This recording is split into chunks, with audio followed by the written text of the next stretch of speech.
या स्नेहमिलनाच्या कार्यक्रमानिमित्त आपल्याशी काही हितगुज करतील अशी मी त्यांना विनंती करतो.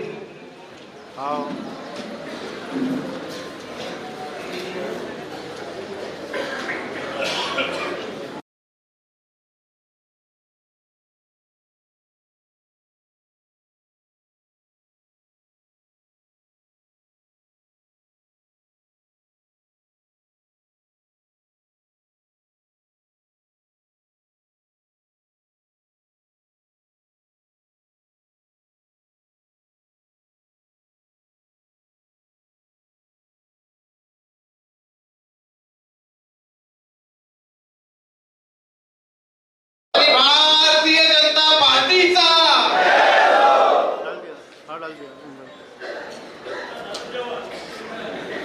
आता जोरात भूक लागेल. आजच्या या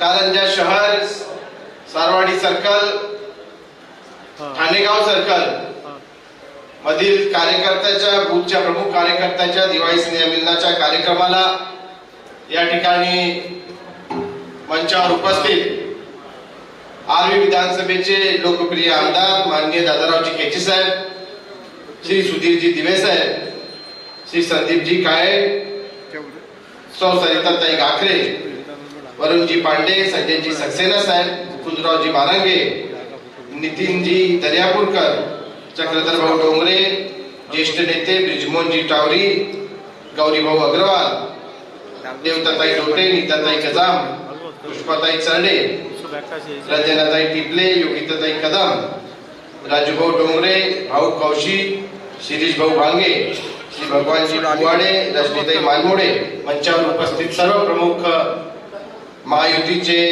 नेते आणि या ठिकाणी उपस्थित आपण सर्व प्रमुख कार्यकर्ता बंधू भगिनींनो, आज अतिशय आल्हाददायक असा वातावरणात या कार्यकर्त्यांचा स्नेहमिलन होत आहे आणि एकंदरीत वातावरणात जी ऊर्जा आहे त्या पॉझिटिव्ह ऊर्जेचा अनुभव आपल्या सर्वांना येत आहे. आज अतिशय उत्साहात ही बैठक पार पडते. मी आतापर्यंत कारंजा तालुक्यातल्या अनेक संघटनात्मक बैठका घेतल्या, अनेक पक्षाच्या बैठका घेतल्या, पण आज जितकी उपस्थिती आहे, जितकी संख्या आज आहे, तेवढी संख्या आतापर्यंत मी कधीच पाहिली नव्हती. आपल्या सर्वांचे मनापासून धन्यवाद. बंधू भगिनींनो, आपल्या निवडणुकीची तयारी आपल्याला सुरू झालेली आहे आणि ही निवडणूक आपल्यासाठी एक लढाई आहे. फक्त 14 दिवस उरले आहेत आणि 14 दिवसामध्ये आपल्याला प्रत्येक मतदारांपर्यंत पोहोचायचं आहे. ते कशा पद्धतीने पोहोचायचं हे दिवे साहेबांनी सांगितलंय आणि दिवे साहेबांसारखा प्लॅनर आपल्याला लाभलाय आणि दादारावजींसारखा संघटनात्मक कौशल्य असलेला नेता आपल्याला लाभलाय. जेव्हा दादारावजी दिवे साहेब यांची युती होते तेव्हा निश्चितच आपला विजय पक्का आहे.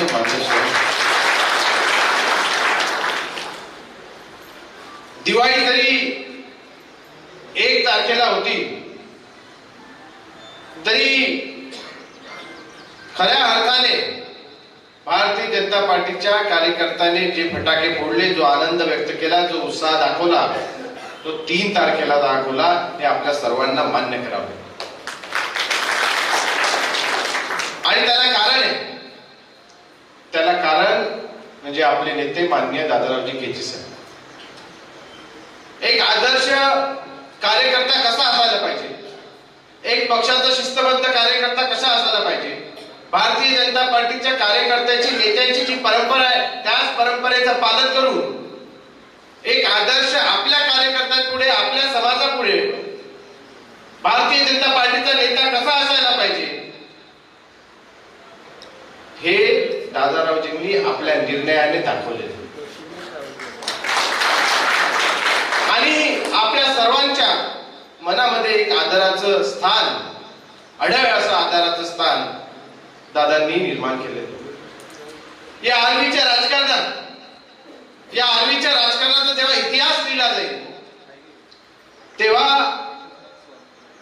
दादांनी जो मनाचा मोठेपणा दाखवलेला आहे तो सुवर्ण अक्षरात लिहिला जाईल.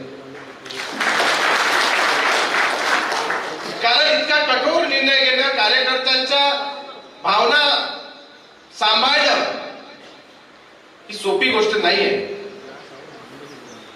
परंतु जी स्थिती दादारावजींनी गेल्या पेलली त्यामुळे आमच्या सर्व कार्यकर्त्यांच्या मनात आज आनंद असतो.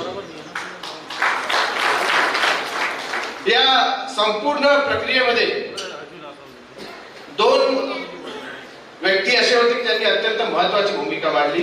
ते एक म्हणजे आपले युवा नेते श्री संदीपजी काळे, ज्यांनी आपल्या कार्यकर्त्यांच्या चिंता दूर करण्यासाठी दादारावजींना खांद्याला खांदा लावून हा निर्णय वरिष्ठांना समजून सांगत हा निर्णय करून घेतला. तसेच श्री सुधीरजी दिवे साहेब, ज्यांचा सुद्धा या सर्व प्रक्रियेमध्ये मुलाचा असा वाटत. आणि दैव दुर्लभ असे नेते आपल्या आर्वी विधानसभेला लाभलेले.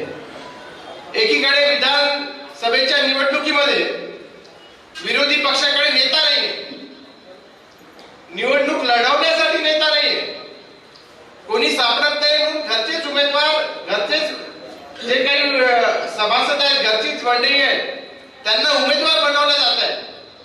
आणि दुसरीकडे भारतीय जनता पार्टीमध्ये दादारावजी केचे साहेब, सुधीरजी दिवे, संदीपजी काळे, सरिताताई काकडे असे दिग्गज नेते आर्वी विधानसभेला लाभले. आणि निश्चितच भारतीय जनता पार्टीची जी आजची स्थिती आहे, मी आपल्याला दाव्याने सांगतो की सगळ्यात पक्की अशी सीट जर कोणती असेल विदर्भामध्ये तर ती भारतीय जनता पार्टीची आर्वी विधानसभेची. कारण आर्वी विधानसभेमध्ये मागच्या 10 वर्षाच्या कार्यकाळात दादारावजींच्या मार्गदर्शनामुळे, थोड्याफार माझ्या हातभारामुळे अनेक विकासाची कामं झाली आहेत. आणि भारतीय जनता पार्टी ही या विधानसभा क्षेत्रातल्या मतदारांच्या मनात घर करून राहिलेली. भारतीय जनता पार्टीला सामान्य मतदारांमध्ये स्नेह आणि प्रेम जिव्हाळा मिळत आहे आणि एकंदरीत उत्साहाचं वातावरण सर्वीकडे. परंतु मित्रांनो, ही लढाई आर्वीच्या विकासाची आहे, आर्वीच्या उज्ज्वल भविष्याची आहे, आर्वी विधानसभेच्या उज्ज्वल भविष्याची आहे, आर्वी आष्टी कारंजातील तरुणांच्या हाताला रोजगार देण्याची आहे, आर्वी आष्टी कारंजातील शेतकऱ्यांच्या शेतापर्यंत पाणी पोहोचवण्याची आहे, त्यांना चांगली शेती करता यावी म्हणून सरकारी योजना शेतकऱ्यांसाठी ज्या असतात त्या राबवण्यासाठीची आहे. आपल्याला या निवडणुकीच्या माध्यमातून मोठं काम हे तरुणांसाठी असेल, महिलांसाठी असेल, शेतकऱ्यांसाठी असेल, शेतमजुरांसाठी असेल, कष्टकऱ्यांसाठी आहे, ते उभं करायचं. एकीकडे आपण हे सांगतोय की आम्ही भविष्य काय कशा प्रकारे काम करू, भविष्यात कशा प्रकारचा आर्वी विधानसभा मतदारसंघ बनवायचा आहे, भविष्यात आम्ही आर्वी विधानसभा मतदारसंघामध्ये काय काम करणार आहे. तर दुसरीकडे ज्यांनी आतापर्यंत काही केलं नाही त्यांना सांगण्यासारखं काही नाही आणि काय करणार आहे हे सुद्धा सांगण्यासारखं काही नाही आहे. कारण आमदारकी किंवा खासदारकी त्यांच्यासाठी नवीन नाही. अनेक वर्ष त्यांनी आमदारकी भोगली आहे, अनेक वर्ष ते सत्ताप्रधान खुर्चीवर राहिलेले आहेत.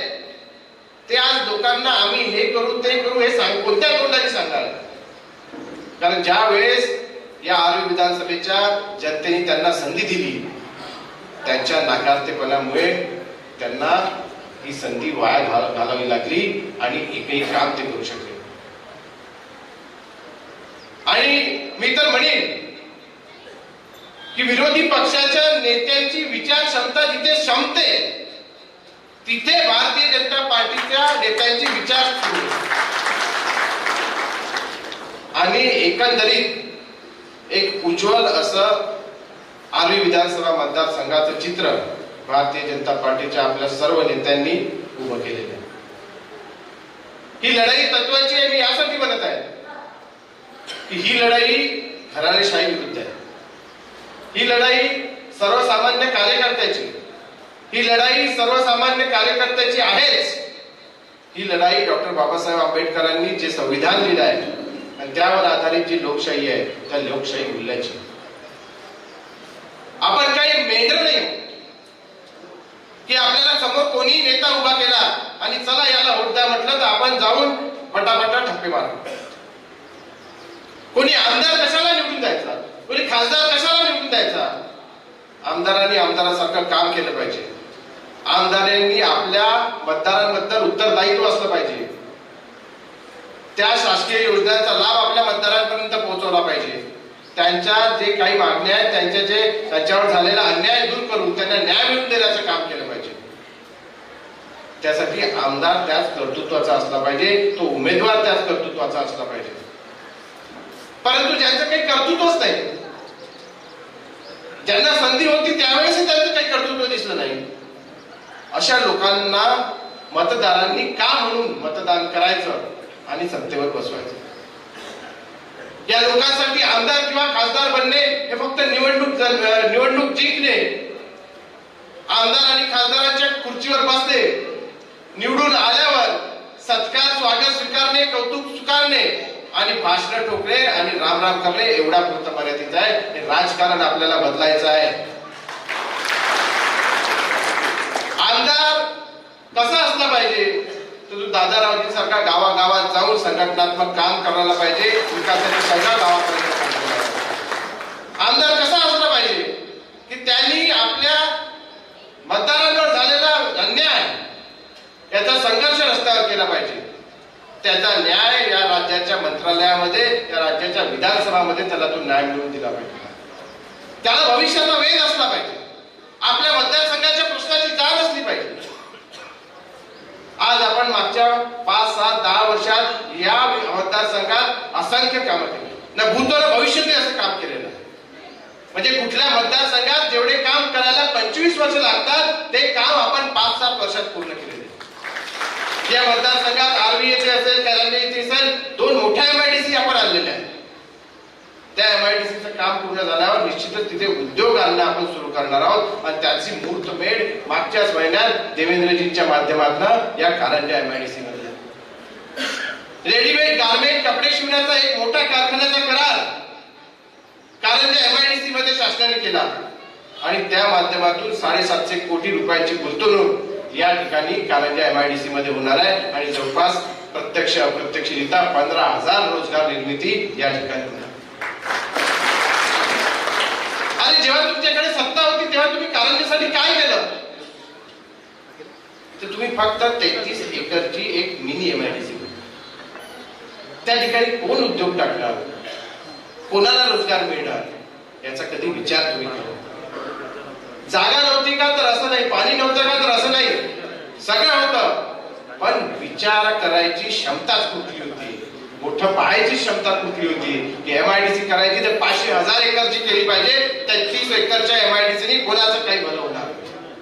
परंतु यांना माहित होतं की 33 एकरच्या एमआयडीसीवर 2 इलेक्शन काढता येतात आणि 2दा आमदार बनणार.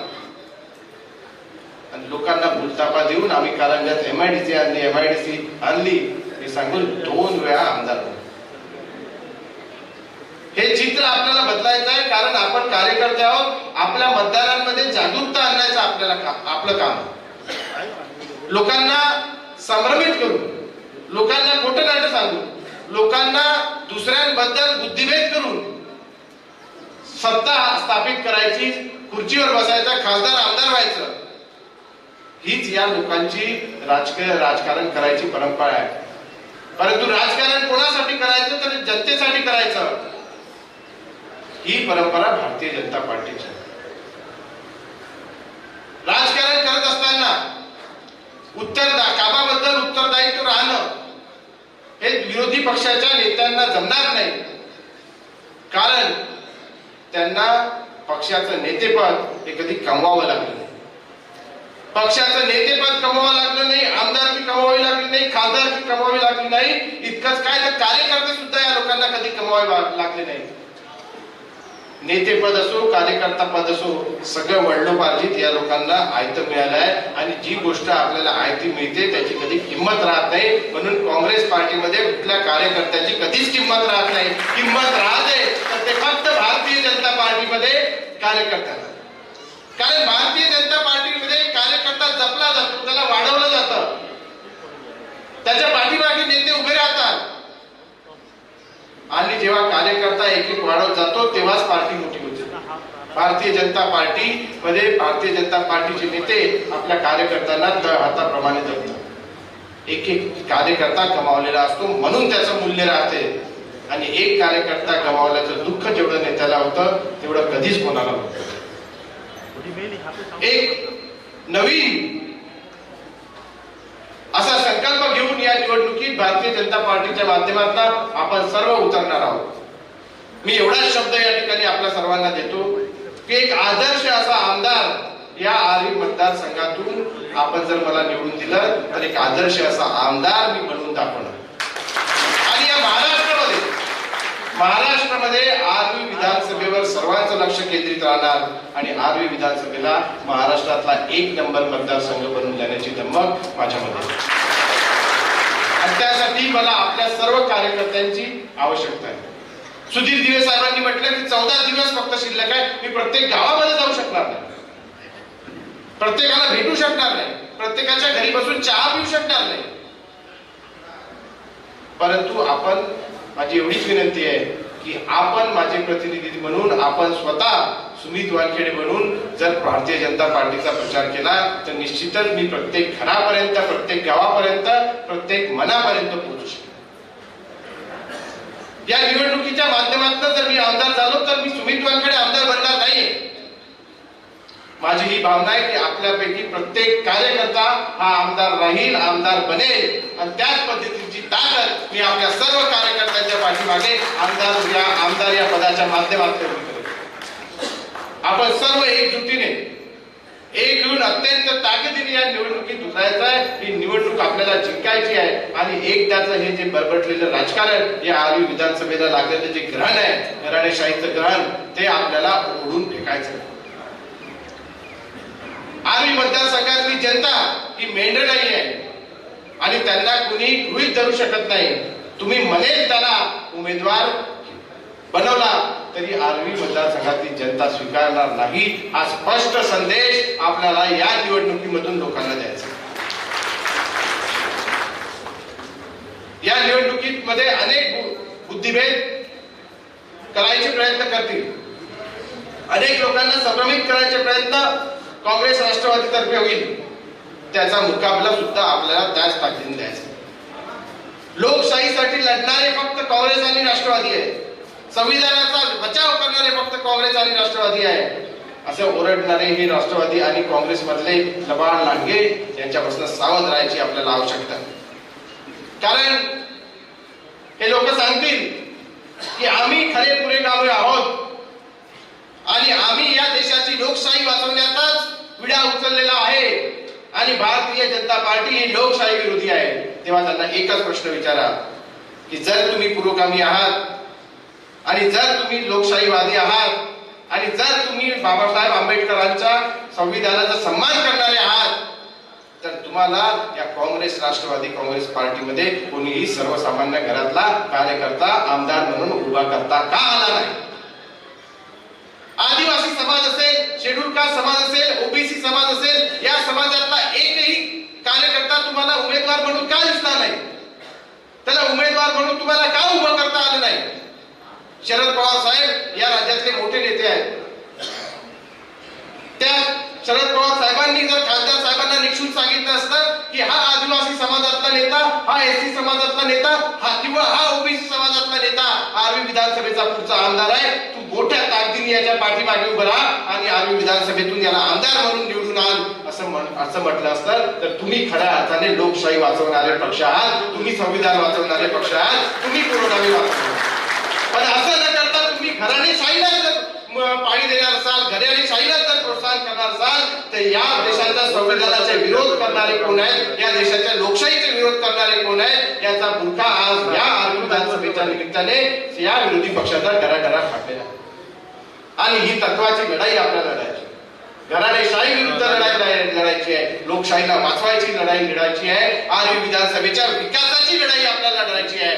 आणि आपण सर्व कार्यकर्ता बंधू भगिनींनो आपण एकत्र येऊन पुढचे 14 दिवस ही लढाई लढू आणि भारतीय जनता पार्टीचा उमेदवार आज या आर्वी मतदारसंघातून निवडून देऊ हीच या ठिकाणी मी आपल्याला विनंती करतो. आपण सर्वांचे प्रेम आशीर्वाद असेच माझ्यावर राहू द्या. आपल्या अपेक्षांचा कधीच भंग होऊ देणार नाही हा शब्द या ठिकाणी देतो. जय हिंद, जय महाराष्ट्र.